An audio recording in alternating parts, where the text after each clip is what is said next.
Hello everyone, Ayub is here, and in this video I will show you 3D Mark and CPU throttling test that I've did. I always planned this video to be done, but by quality preferences and some issues I could not do them as well as I wanted them. So I repeated the video almost 3 times, and this is the 3rd time that I recorded, and I used another mic. So sorry for damages or sounds out there, because this mic is not the awesome mic, and if there is no sound. So let's get into the good part. So we got here 3D Mark and CPU throttling scores, and I will show you all the settings that I have been using for them. So let's go.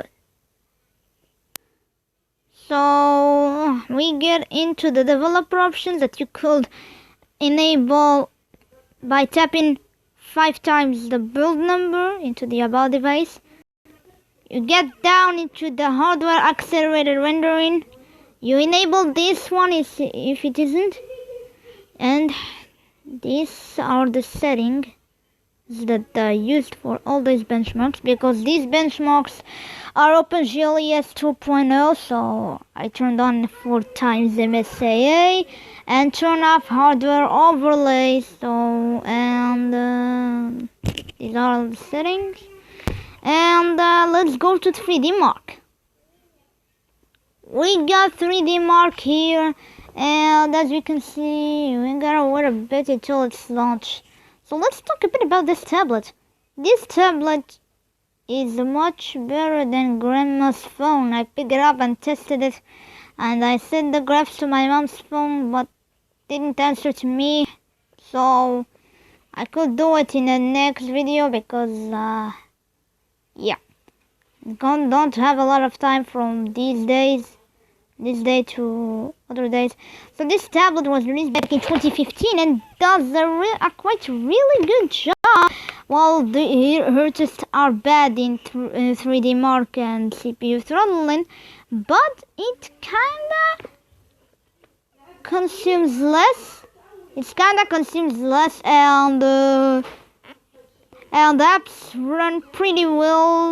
Not the compatibility, but when I install an app, it runs smoother than the phone. The phone blocks and YouTube stops, and yeah. So there we are, our results that I did. So let's start with Ice Storm Extreme, and we get 2,149 points. Ice Storm Extreme 1.2, running at 1080p, and OpenGLES 2.0 using 4 times MSAA. So let's see the detailed graph, and it's not always above 20 FPS. Okay, yeah, I cannot zoom it, so we gotta stay always above 20 FPS. Not always above 10 FPS, but it's always above 10 FPS, but it didn't get a lot of good scores in there. Graphics test 2, it stopped getting to 140 FPS. I don't know why. Physics test kinda well. The frequency has stopped up to its maximum. In the graphics test, the CPU stays on idle a bit. Yeah, until 0.7 gigahertz. In graphics test 1, the CPU completely stayed on idle, and it was a kind of not the lowest frequency, but maybe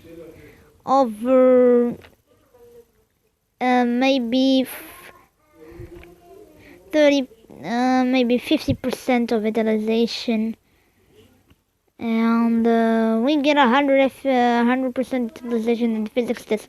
So the graphics test 1 shows vertex processing performance, and graphics test 2 shows pixel processing performance, and physics test shows CPU processing performance. Temperatures are 39 degrees. My battery has been changed, so yeah. And just a little bit this one. So Ice Storm got a score 2000, yeah. Graphics score 1799. Physics score 6755, and these are the FPS.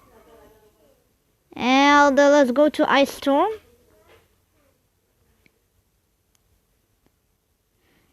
And in Ice Storm, we got 2,300 points.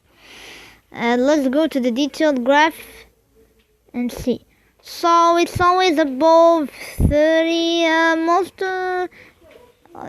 sometimes, but not that lot. It gets above 30 FPS, but it always gets above 20 FPS most of the time. Not a lot, but it gets always above 10 FPS.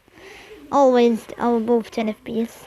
But not in the graphics test too, because it gets down below 8 FPS like that. And CPU frequency the same as Ice Storm Extreme in the physics test. Top. Battery has again decreased a bit, and temperatures are from 38 degrees at the time where I tested it. Always the top frequency. The graphics test 1 and the 60. Okay, we got 50%, 55% in the graphics test 1. And let's get out of here. And 6,040 points to 2,880 points. 10 FPS on average graphics test 1 and graphics test 2 14 FPS. And 21 FPS on average on the physics test. So let's go now to Ice Storm Unlimited. Ice Storm Unlimited is quite a different test from the other tests that we saw. All in the same version 1.2 and running at 720p, like Ice Storm, the normal one. But this one doesn't compare CPU and GPU performance together, but compares them individually. GPU versus CPU, not CPU and GPU versus other models. Here is how it works. Ice Storm Unlimited is an off-screen test that allows you to compare CPU versus GPU performance. And graphics test 1 and 2 uses 740 frames rendered at the resolution of 720p, but in off-screen. And graphics test 1 measures GPU performance while processing a lot of pixels, and graphics test 2 measures GPU performance while processing a lot of pixels. So not vertex processing performance and pixel processing performance on the GPU. Not a lot of vertexes. And in the on the detailed graph, what we got here, that we don't have any FPS because it's off-screen test. The usage of the CPU represents kinda like the graphics GPUs inside. So the demo don't take care of this part, gotta take care of those parts. So graphics test 1 gets idle CPU, not a lot of frequency in it, but just to avoid the thing, because it's GPU to work, GPU time. And graphics test 2 on the part 1, it should be 8 FPS, the CPU usage drops. So it's let the GPU perform and the frequency is on idle. And physics test is the same as other tests. It blows up, to the frequency. Close it. Okay, let's close. And see here. Graphics test 1 got the same. Got the same 10 FPS and 12 FPS, 24 FPS for the physics, 12 FPS for the graphics test 2, and 11 FPS. And the physics score is get a bit more in the Ice Storm Unlimited than Ice Storm and Ice Storm Extreme. Sorry guys, my headphones fallen. And so that's it for 3D Mark. Just quick recap. Then I gotta go to CPU throttling test. So the first thing that we gotta do, test Java and C, and the test variance can be high because CPU frequency that switch that runs for longer time when it's already hot. So first thing, before you do a benchmark, you gotta remove all the processes and let only this process. And it scales up to 40 threads. I will give you a bit the setting that I'm using. What the hell, where are options? Okay, number of threads. Oh, come on. No. Let's use 60, no. 40 threads. Test after 3 minutes. And temperature is not in Fahrenheit. The fastest one gets 200. Monitor. Configure the thermal sensors. Thermal zone 2 and 1 for. Oh, wait a minute. It gets the sys class terminal sensor. So let's save this thing. Why update kind of a stuff? Teddy bear. Okay, 5 minutes. Bye bye. Java and C, and I will get not a minute. I will get 20 seconds. Never mind. So in you stop. It stacks a bit here. Okay, so Java gets 204 points. It stutters a bit. Multi-thread Java gets 635 points. Single thread 8 points. And multi-thread C 3,454 points. It's only short the no. Let's now try it using 65 threads. Save it. And test Java C using it. Okay, does it one. Okay, they said that native C was more performant. Single cells native C is more performant than Java, and you can see the CPU bit stutters a bit. This app stutters when the test is doing, and also 20 seconds to finish the operation. And let's start test, and we gotta wait almost 4 minutes. But maybe we gotta see this thing on the monitor. We got 56%, 58 degrees, max CPU clock 1.3 gigahertz, and there is all the CPU monitors and frequency here that changes a bit. Temperature for the first one and the last one are 59 degrees, and the both other ones 35 degrees. It's like kind of a Core 2 quad that has 2 Core 2 duos in it. It's kind of the same. It's a quad core ARM Cortex A7, so you know. And maybe I don't gotta wait 5 minutes for this. 61 degrees, 62 degrees. Are you serious? My tablet? Yeah, it's hot a bit when I touch it. And I will wait 1 minute, 10 seconds, and 3, 2, 1. Stop it. Okay. So now at least it will analysis. We got max 5,023 gigs and average of 3,974, minimum of 0.743, and you can check the settings around here.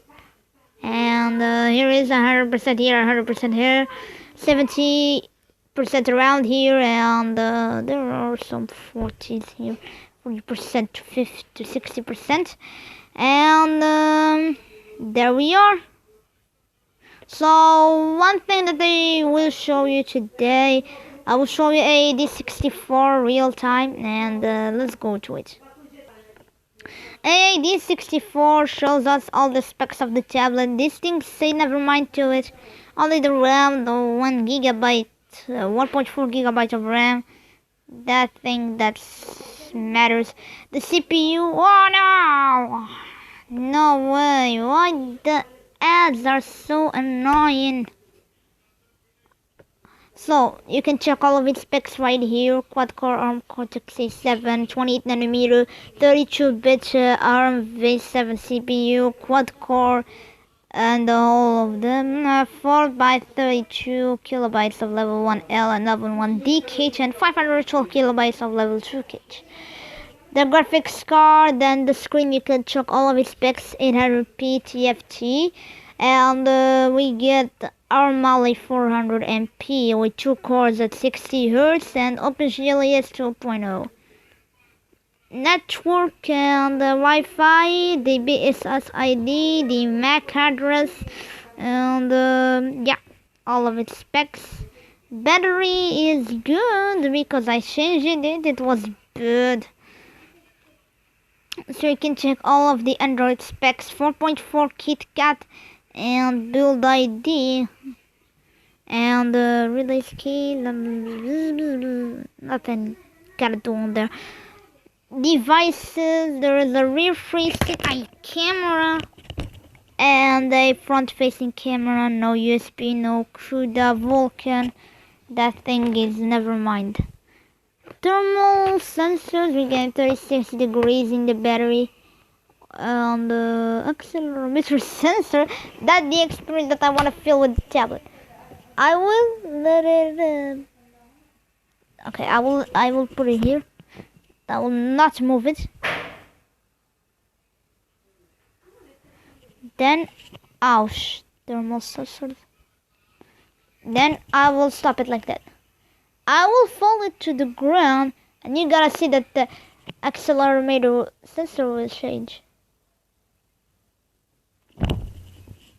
As you can see, it changed. Y begins 0, and when I pull it up, speed, when I fold the tablet down, the Z gets to 10 meters per second too, because it fills and falls, and it changed a bit. Yep, say never mind to them. The codecs, yeah, AVC or GGV, external files and rootfs, there are like Linux system files. There is a swap. Oh fuck. Yeah, and yep. So this is all my video. If you have any questions, send them in the comments, shall we, for another videos.